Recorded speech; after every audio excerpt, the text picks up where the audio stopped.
On 6 November 1990, an undercover officer stationed near Donlescos railway station noticed a middle-aged man emerging from the woods.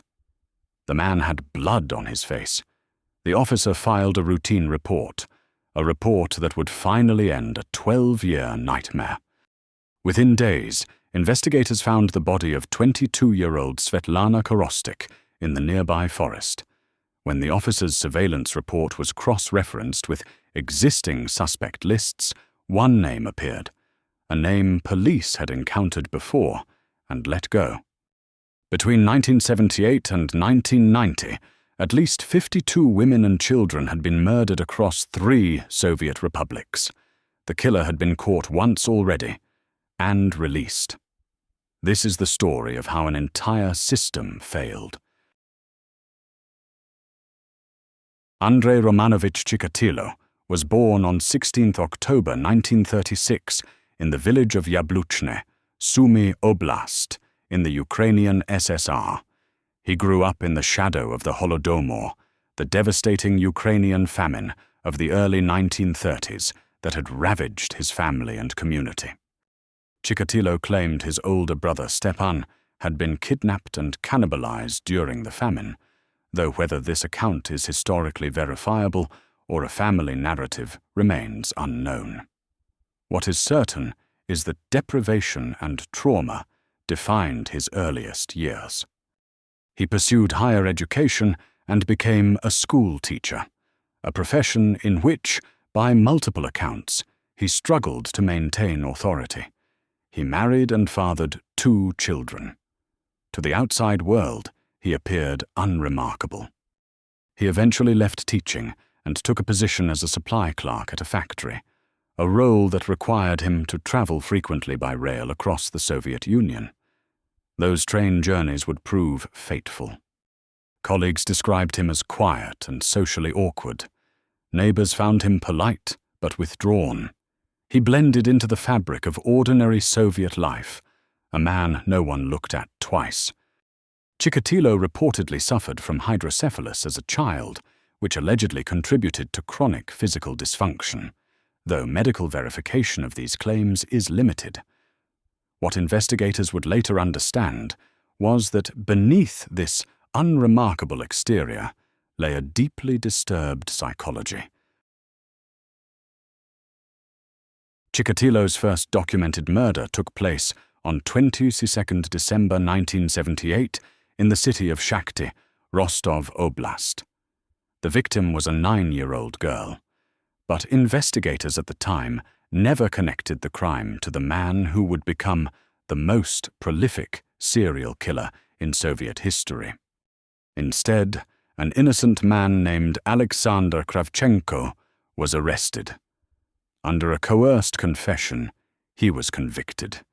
He was retried under pressure and ultimately executed, a devastating miscarriage of justice for a crime he did not commit. Beginning in the early 1980s, bodies began to be discovered in wooded areas near railway stations and bus depots across Rostov Oblast. All displayed characteristic patterns of mutilation that alerted investigators to the presence of a serial predator. Chikatilo targeted the most vulnerable members of Soviet society: runaways, homeless youths, and young women. He approached them at railway stations and bus depots, luring them to isolated areas with offers of assistance. His crimes spanned not just the Rostov Oblast, but reached across 3 Soviet republics: the Russian SFSR, the Ukrainian SSR, and the Uzbek SSR. His job as a supply clerk gave him reason to travel constantly, and his movements rarely attracted scrutiny. A critical obstacle to the investigation was ideological. Soviet authorities maintained that serial killers were a Western phenomenon, a product of capitalist societies. This doctrine suppressed public warnings and hampered interagency cooperation for years. Without public awareness campaigns, potential victims had no knowledge of the danger. Without media coverage, witnesses had no reason to come forward. The silence of the state became a shield for the killer. After his release following a brief conviction on unrelated minor charges, Chikatilo resumed killing by August 1985. The body count continued to climb, and the investigation that would eventually catch him was already underway. In 1984, a major multi-agency investigation was launched under the codename Forest Path, Lesopolosa in Russian. It was led by Colonel Mikhail Fetisov, with forensic analyst Viktor Burakov directing the day-to-day work. Burakov was methodical and relentless. He spent years compiling evidence, cross-referencing witness statements, and mapping the geographic patterns of the crimes. The investigation consumed his life. Psychiatrist Alexander Bukhanovsky created one of the first criminal profiles in Soviet history. He described the unknown killer as a middle-aged sexual sadist, a description that would prove remarkably accurate. In September 1984, Chikatilo was arrested for suspicious behavior at a bus station. His briefcase contained a knife, rope, and lubricant. Yet he was released because his blood type did not match samples recovered from crime scenes. Chikatilo possessed a rare biological characteristic. He was a non-secretor, meaning his blood type could not be accurately determined from bodily fluids other than blood. His blood was type A, but crime scene samples had been typed as AB.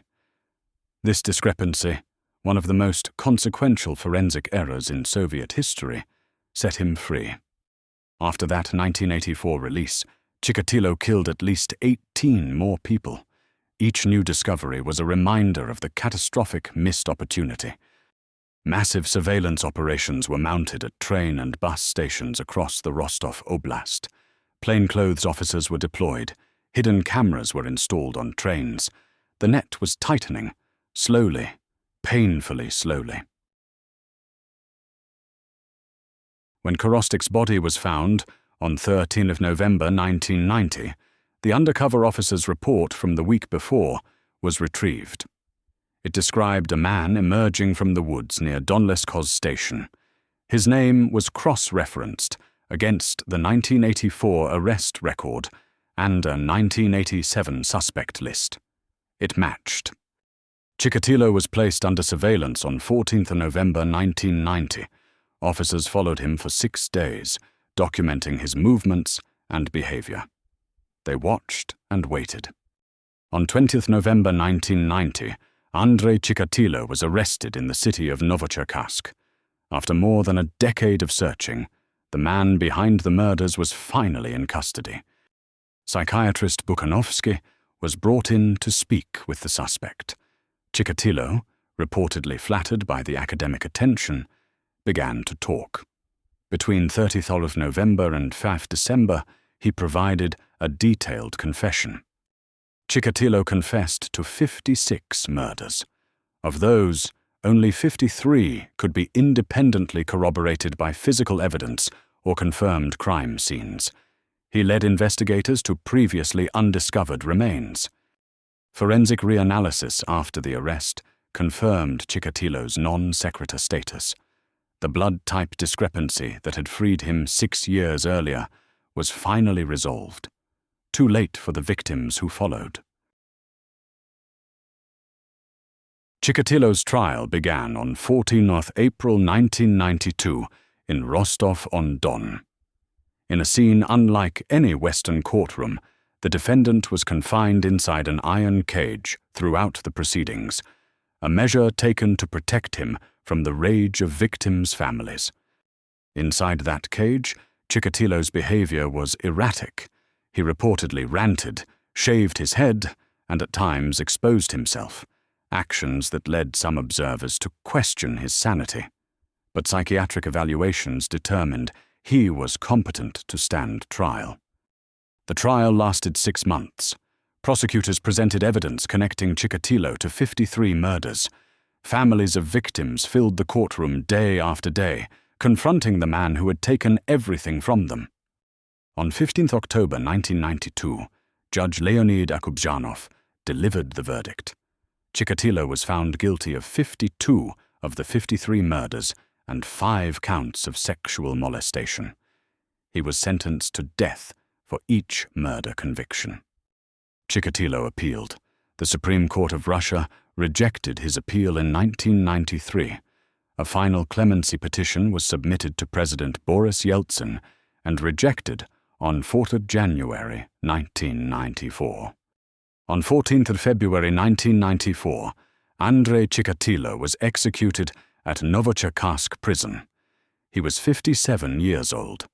The case that had haunted the Soviet Union and its successor state for more than 15 years was finally closed. The Chikatilo case exposed the catastrophic consequences of ideological denial.